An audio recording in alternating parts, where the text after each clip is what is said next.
नमस्कार मित्रांनो, तुमच्या आपल्या चॅनलमध्ये स्वागत आहे। आज आपण GNM फर्स्ट इयर मधला ॲनाटॉमी आणि फिजिओलॉजिकल मधला टिश्यू हा चॅप्टर पाहणार आहोत। मित्रांनो, काल आपण पेशी हा पाहिला आहे, आज टिश्यू पाहणार आहोत। तर बघूया आपण टिश्यू म्हणजे काय असतं। तर आपण त्याची प्रस्तावना पाहूया। प्रस्तावनामध्ये काय आहे, पुरुष बीज स्पर्म आणि स्त्री बीज ओहम यांचा संयोग झाल्यानंतर एक पेशीय म्हणजे न्यूक्लियर फलित बीज म्हणजेच फर्टिलाइज ओहम तयार होतो। फलित बीजाचे अनेक वेळा विभाजन होऊन अगणित पेशीचे विशिष्ट समूह तयार होतात। यात विशिष्ट प्रकारच्या समूहाच्या पेशीजालाचा अथवा पेशी गटास आपण टिश्यू असे म्हणतो। तर टिश्यू म्हणजे काय, पुरुष बीज आणि स्त्री बीज यांना संयोग झाल्यानंतर एकपेशीय फलित बीज म्हणजेच फर्टिलाइज ओहम तयार होतो। त्या बीजाचे अनेक विभाजन होतात, अगणित पेशी विशिष्ट समूह त्याचा तयार होतो आणि विशिष्ट प्रकारच्या समूहाच्या पेशी गटात टिश्यू असे म्हणतात। त्याची व्याख्या पाहूया आपण। व्याख्यामध्ये स्पष्ट होतो काय आहे, असंख्य पेशीचा गट अथवा समूह एका विशिष्ट प्रकाराचे कार्य करतो अशा पेशी समूहास ऊती म्हणजेच पेशीजाल असे म्हणतात। तर असंख्य पेशीचा गट समूह ते विशिष्ट प्रकारे कार्य करतात, त्या पेशीच्या समूहाला काय म्हणतात, टिश्यू। तर पुढे पाहूया, मानवी देहात मूलभूत टिश्यू एकूण 4 प्रकारे आहेत। तर टिश्यूचे किती प्रकार आहेत, 4। आपण एक एक प्रकार पाहूया, त्याचा काय काय प्रकार आहे। तर epithelial tissue 1, number 2 connective tissue, number 3 muscular tissue आणि नंबर 4 नर्व टिश्यू, असे 4 प्रकार आहेत। तर एक एक पाहूया। पेशी समूहाचे प्रकार व वर्गीकरण, टाइप्स क्लासिफिकेशन ऑफ टिश्यू।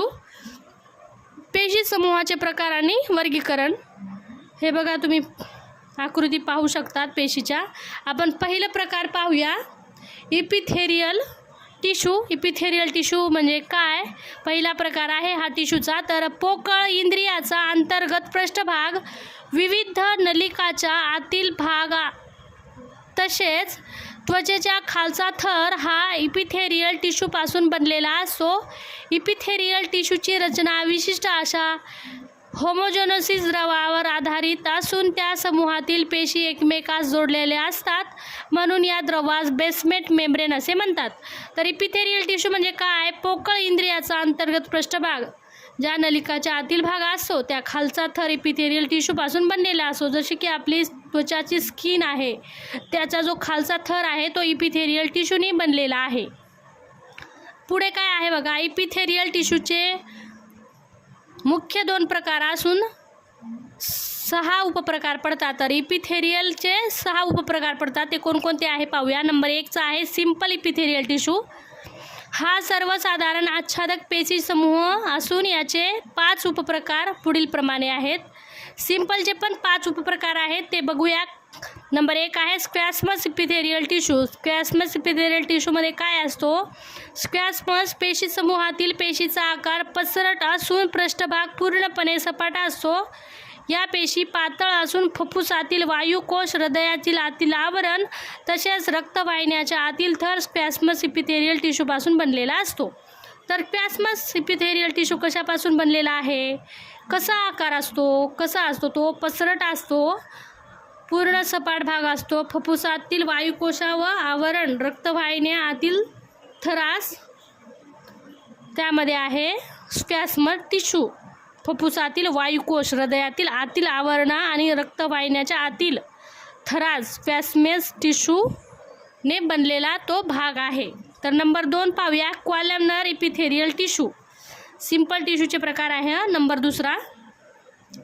पुढे बघा, शरीरातील विविध प्रकारच्या ग्रंथी आणि ग्रंथीच्या नलिकामध्ये कॉलमनर इपिथेरियल पेशीचे थर असतात। विशेषतः पचन मार्गाच्या अंतस्थ आवरणाच्या पृष्ठभाग हा कॉलमनर इपिथेरियल टिश्यू बनलेला आहे।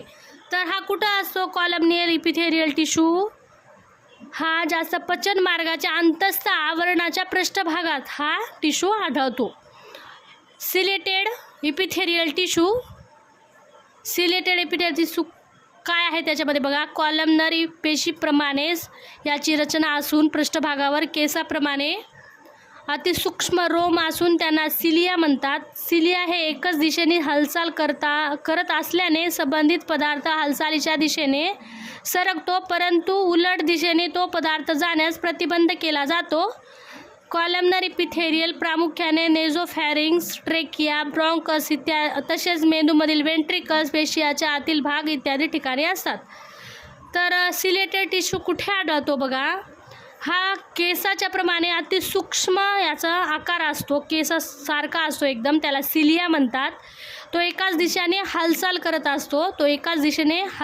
असतो, परंतु उलट दिशेने हा पदार्थ जाण्यास प्रतिबंध केला जातो. आणि चौथा नंबर पाहूया आपण. ही बघा त्याची व्याख्या आहे अशा प्रकारे. चौथा आहे क्युबॅन्डल इपिथेरियल टिश्यू. कॉलमनर इपिथेरियल टिश्यूचा आकार गरजेनुसार काही ठिकाणी आखूड होतो व उभ्या असलेल्या पेशी घनाकृती दिसू लागतात. यांना क्युबॅन्डल इपिथेरियल टिश्यू असे म्हणतात. तर क्युबॅन्डल टिश्यू कशा असतात, ते गरजेनुसार काही ठिकाणी आखूड असतात, उभ्या असतात, घनाकृती दिसू लागतात. त्यांना क्युबॅन्डल टिश्यू असे म्हणतात. हे बघा क्युबॅन्डल टिश्यू अशा प्रकारे दिसतात. हा बेसमेंट आहे. पाचवा नंबर पाहूया. गॉलब्लॅडर सेल. 5 प्रकार आहे. इपिथेरियल टिश्यूचा उपप्रकार आहेत हे गॉलब्लॅडर सेल. कॉलमनर इपिथेरियल आणि सिलिएटेड इपिथेरियल. पेशीमध्ये काही पेशीमार्फत चिकट असा स्राव तयार केला जातो, त्यांनाच गॉलब्लॅडर सेल असे म्हणतात. यामध्ये सर्वप्रथम स्राव तयार होतो, परंतु बाहेर न आल्याने स्राव तयार करणाऱ्या पेशी हळूहळू फुगू लागतात व शेवटी जास्त फुगल्यामुळे फुटतो. परिणामी आतील स्राव म्हणजेच म्युकस पृष्ठभागावर सोडला जातो. श्वसन नलिका, जठर तसेच मोठे आतडे या ठिकाणी गॉलब्लॅडर पेशीचे प्रमाण असते. तर बीजवाहिन्या, फुफ्फुसे आणि यामध्ये प्रमाण अत्यल्प असते. तर गॉलब्लॅडर सेल कशा दिसतात. कॉलमनर इपिथेरियल, सिलेटेड इपिथेरियल प्रमाणे चिकट असा स्रावामध्ये त्यालाच काय गॉलब्लॅडर सेल असे म्हणतात. ती प्रथम हळूहळू फुगू लागते, नंतर शेवटी फुगवटा परिणामी आतील स्रावासारखा सोडला जातो. ह्या कुठे भेटतात गॉलब्लॅडर सेल. श्वासनलिका, जठर, मोठे आतडे या ठिकाणी या मिळतात. 6वा पाहूया. Compounded इपिथेरियल tissue. ही एक पेशीच्या अनेक थरांनी बनलेली कायमस्वरूपी रचना असून यामध्ये सर्वसाधारणपणे स्पॅसमस इपिथेरियल, कॉलमनर इपिथेरियल या पेशी एकत्रित आलेल्या असतात, म्हणून यांना एकत्र पेशीजाल देखील म्हणतात. यामध्ये 2 प्रकारे असून ते पुढील प्रमाणे आहेत. कंपाऊंडचे अजून 2 प्रकार आहेत, ते बघूया. कोणता आहे. Stratified epithelial tissue. या टिश्यूवरील पृष्ठभागाच्या पेशीचा थर स्क्वॅमस सेलचा असून यालाच हॉर्न लेयर असे म्हणतात. हॉर्न लेयरच्या आतील बाजूस कॉलमनर पेशीचा थर असतो.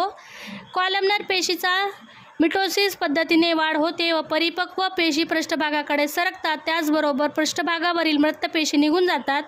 कॉलमनर पेशी जशी जशी पृष्ठभागाकडे येऊ लागतात तसाच त्यांचा आकार आखूड होऊन त्याच पेशी पसरत जातात. त्यांना टर्मिनल असे म्हणतात. तर स्ट्रॅटिफाईड इपिथेरियल टिश्यू काय आहे. हा टिश्यूवरील पृष्ठभागाच्या पेशीचा थर स्क्वॅमस सेलसारखा असून त्याला हॉर्न लेयर म्हणतात. हॉर्न लेयरच्या आतील बाजूस कॉलमनर पेशीचा थर असतो. मिटोसिस पद्धतीने त्याची वाढ होते आणि परिपक्व पेशी पृष्ठभागाकडे सरकतात. त्याचबरोबर पृष्ठभागाचा मृत पेशी निघून जातात.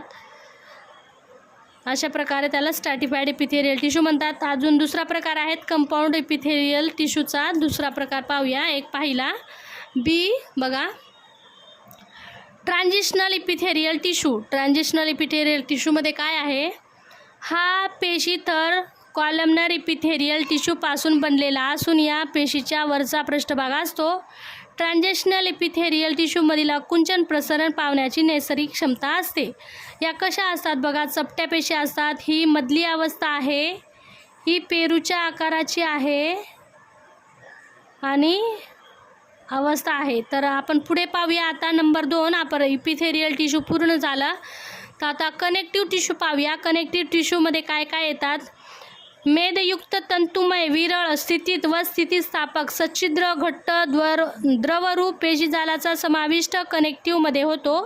या प्रकारात प्रत्येक पेशी समूहाला विशिष्ट तसेच अनेक विविध गुणधर्मांनी तयार झालेला असतो. यास 4 प्रमुख प्रकार असून 3 उपप्रकार आहेत आणि पुढील प्रमाणे आहेत. तर यामध्ये इपिथेरियलमध्ये पण प्रकार होते आणि कनेक्टिव्ह टिश्यूमध्ये पण प्रकार आहे. तर कनेक्टिव्ह टिश्यूचे कोणकोणते प्रकार आहे बघा. Areolar connective tissue, fibre connective tissue, elastic connective tissue, centrioles connective tissue, adipose connective tissue आणि लिक्विड असे प्रकार आहे कनेक्टिव्ह टिश्यूचे. नंबर 2चा आहे त्याच्यामध्ये एक्टोडर्म, मेसोडर्म आणि endoderm. Cartilage number 3. Cartilage connective टिश्यूमध्ये काय काय येतात. हायलाइट कार्टिलेज कनेक्टिव्ह टिश्यू आणि इथेस्टो cartilage connective tissue, fibre cartilage connective tissue. 4था नंबर आहे बोन टिश्यू. तर आपण पाहूया बॉन आणि कॅन्सल बोन टिश्यू. तर एब्रॉइन कनेक्टिव्ह टिश्यू पाहूया. एन्झोडर्म, मेसोडर्म, एक्स्ट्रोडर्म हे 3 मूलभूत टिश्यू गर्भ तयार होत असताना अस्तित्वात येत असतात.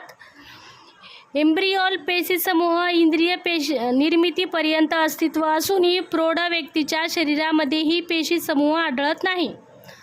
तर ही पेशी प्रौढ समूहामध्ये आढळत नाही. नंबर 2 कनेक्टिव्ह टिश्यू प्रॉपर पाहूया आपण. याच्यामध्ये हा पेशी समूह मानवी शरीरामध्ये अनेक ठिकाणी आढळतो. याची रचना सर्वसाधारण असते, परंतु पेशीच्या विशिष्ट कार्यानुसार रचनेमध्ये थोडाफार बदल होतो.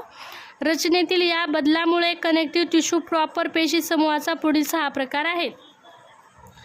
कनेक्टिव्ह टिश्यू म्हणजे प्रॉपर काय आहेत. मानवी शरीरामध्ये अनेक ठिकाणी आढळतो. कनेक्टिव्ह टिश्यू सर्वसाधारण असतो. पेशीच्या विशिष्ट कार्यानुसार रचनेमध्ये थोडाफार बदल असतो, पण कनेक्टिव्ह टिश्यू हा प्रॉपर सर्व प्रकारे आढळतो. त्याचे 6 प्रकार कोणकोणते आहे पाहूया. त्वचा, म्युकस मेम्ब्रेन टिश्यू पेशी ओरिजिनल पेशीपासूनही बनलेल्या असतात. या तंतूंना कोलेजिन फायबर असे म्हणतात. कोलेजिनचे धागे ग्लुटियल या एन्झाईम्समुळे एकमेकांना चिकटलेले म्हणजेच ओरिओल्स टिश्यू हा पांढरा व पिवळा तंतूच्या जाळीत विरळ प्रमाणात विखुरलेल्या पेशीचा समावेश आहे. त्याचे कार्य काय आहे पाहूया. कनेक्टिव्ह टिश्यूचे कार्य स्नायू, रक्तवाहिन्या, मेंदू, त्वचा, इंद्रिय यामध्ये विविध प्रकारच्या पेशी समूहास विशिष्ट ग्रंथी, ओमेटम, सीरम द्रव्याच्या पोकळी इत्यादी पेशी समूहास आधार देणे. हे बघा याचं ऑडिपोज टिश्यूची आकृती आहे. याला कॉलेजन फायबर्स म्हणतात. हे जो प्रकार आहे त्याला इलॅस्टिक फायबर्स म्हणतात. याला फायब्रोब्लास्ट म्हणतात. कोलेजन्स म्हणतात. फायबर्स इलॅस्टिक फायबर म्हणतात त्याला. फायबर कनेक्टिव्ह टिश्यू कुठे आहे बघा. पांढऱ्या कॉलेजिन धाग्याचे याप्रमाणे सर्वाधिक असून या पेशी समूहाचा रंग पांढरा असतो. यातील तंतू म्हणजे फायबर रचना व कार्यानुसार पुढील प्रमाणे विभागलेले असतात. तर फायबरमध्ये प्रकार आहेत टेंडन्स, लिगामेंट्स, ॲपोनोलिसिस, पेशी, मेम्ब्रेन अशा प्रकारे. तर टेंडन्स पाहूया. प्रत्येक हाडाशी निगडीत असणारे स्नायू व तंतूंना एकसंधीपणा विभागलेला असतो, त्यांना स्नायुबंध टेंडन असे म्हणतात. लिगामेंट्स म्हणजे काय. 2 हाडाच्या टोकांना सांध्याच्या ठिकाणी जोडण्यासाठी ते तंतू लवचिक चिकट घाग अथवा कवचाच्या स्वरूपात एकत्रित आलेले असतात, त्यांना अस्थिबंधने म्हणतात. ॲपोनोरोसिस म्हणजे काय. स्नायू आणि हाडाचे आवरण अथवा 2 वेगवेगळे स्नायू एकमेकांना जोडण्यासाठी या पेशी समूहाचा चपटा व रुंद पृष्ठभागाच्या चपट्या तयार झालेल्या असतात, त्यांना ओपनोरियोसिस असे म्हणतात. पेशी आहेत लांब तसेच पसरट स्नायूमध्ये एक संघात राहावी यासाठी तंतुमय पेशीजालाचे आवरण तयार झालेले असते, यालाच पेशी असे म्हणतात. मेम्ब्रेन आहे 5वा. मेंदू, गर्भाशय, मूत्रपिंड, नाजूक अवयवाचे रक्षण करण्यासाठी फायबर कनेक्टिव्ह टिश्यूपासून तयार झालेल्या बाहेर आवरणास मेम्ब्रेन असे म्हणतात. आणि इलॅस्टिक कनेक्टिव्ह टिश्यूमध्ये पिवळ्या तंतूचे प्रमाण जास्त असूनही स्त्रियामध्ये स्थितिस्थापकता गुणधर्म असतो, म्हणजेच या पेशी समूहाच्या पसरट व एकाच दिशेत असलेल्या पृष्ठभागामध्ये प्रसरण व आकुंचन पावण्याची क्षमता असते, म्हणून या पेशी समूहात इलॅस्टिक समूह असे म्हणतात. पुढे काय आहे बघा, फायबर टिश्यूचे मध्ये काय काय आलं मग, टेंडन्स आले, लिगामेंट्स आले, ओपोनेरोसिस आलं, पेशी आले, मेम्ब्रेन्स आले आणि पुढं काय आहे बघा, रेटिक्युलर कनेक्टिव्ह टिश्यू. हा कनेक्टिव्ह टिश्यूमध्ये येतं रेटिक्युलर कनेक्टिव्ह टिश्यू. या पेशी समूहास लिम्फोसाइट जास्त प्रमाणात असूनही कनेक्टिव्ह टिश्यूच्या अति सूक्ष्म धाग्यांनी एकत्रित गुंफल्या जातात. लिम्फोसाइट व अति सूक्ष्म धागे याची गुंफण जाळीप्रमाणे दिसते, यालाच रेटिक्युलर कनेक्टिव्ह टिश्यू असे म्हणतात. हे बघा जाळ्याप्रमाणे दिसते, याला काय रेटिक्युलर टिश्यू असे म्हणतात. कार्य काय आहे रेटिक्युलरचे, बोन मॅरो, लिम्फॅटिक ग्लँड तसेच स्नायूमधील पेशीजालाचे जंतुसंसर्गापासून संरक्षण आणि आधार देणे. 5 बघा म्हणजेच ड आहे याच्यामध्ये, ॲडिपोज कनेक्टिव्ह टिश्यू. या पेशी समूहाचे स्निग्ध पदार्थाचा साठा मुबलक प्रमाणात असतो, किंबहुना शरीराला आवश्यक असलेले ग्लायकोजन जास्त प्रमाणात साठवल्याने त्याचे रूपांतर ॲडिपोज टिश्यूमध्ये होतो. अंतस्थ ग्रंथींना आधार देणे, अन्नघटकाची व ऊर्जाचे शरीरात कमतरता झाल्यास ॲडिपोज टिश्यू पेशी समूहातील फॅट ही ऊर्जा निर्मितीसाठी वापरली जाते. तर पुढं काय आहे पाहूया. Liquid connective tissue. शरीरामध्ये द्रवरूप ऑक्सिजन तसेच अन्नघटकाचा पुरवठा करणारा रक्त आणि जंतूपासून शरीराचा बचाव करणारी लस म्हणजे लिम्फ आणि इतर द्रवरूप घटकाचा समावेश यात होतो. लिक्विड कनेक्टिव्ह काय आहे लिक्विड कनेक्टिव्ह टिश्यू म्हणजे शरीरामध्ये द्रव ऑक्सिजन आणि अन्नघटकाचा पुरवठा करणारे रक्त आणि जंतूपासून शरीराचा बचाव करणारी लस म्हणजेच लिम्फ, यांनाच काय लिक्विड कनेक्टिव्ह टिश्यू लिम्फ आहे त्यांना म्हणतात. तर कार्टिलेज कनेक्टिव्ह टिश्यू. सर्वसाधारण पेशी समूह पेशी कार्टिलेज हा समूह लवचिक व चिवट असतो. कार्टिलेजमध्ये रक्तवाहिन्या नसल्या तरी पेरिकार्डियम या आवरणातून कार्टिलेज टिश्यूला पोषक घटकाचा पुरवठा होतो. कार्टिलेज टिश्यूचे प्रामुख्याने उपप्रकार खालीलप्रमाणे आहेत. हे बघा कार्टिलेज, हायलाइन मेम्ब्रेन, हायलाइन कार्टिलेज, कॉचेस खुर्च्या. हे बघा आकृती, हायलाइन कार्टिलेज पाहूया आपण. लांब हाडाच्या टोकाकडील भागाला सांधा जोडण्यासाठी याचा उपयोग होतो. श्वासवाहिन्या, श्वासनलिका, नाक इत्यादी ठिकाणी हायलाइन कार्टिलेज टिश्यू आढळतो. याचे कार्य काय आहे बघा, गर्भाची वाढ होत असताना प्रथम हायलाइन कार्टिलेज तयार होत असतो, त्यास रूपांतर नंतर गर्भाच्या हाडामध्ये होतो.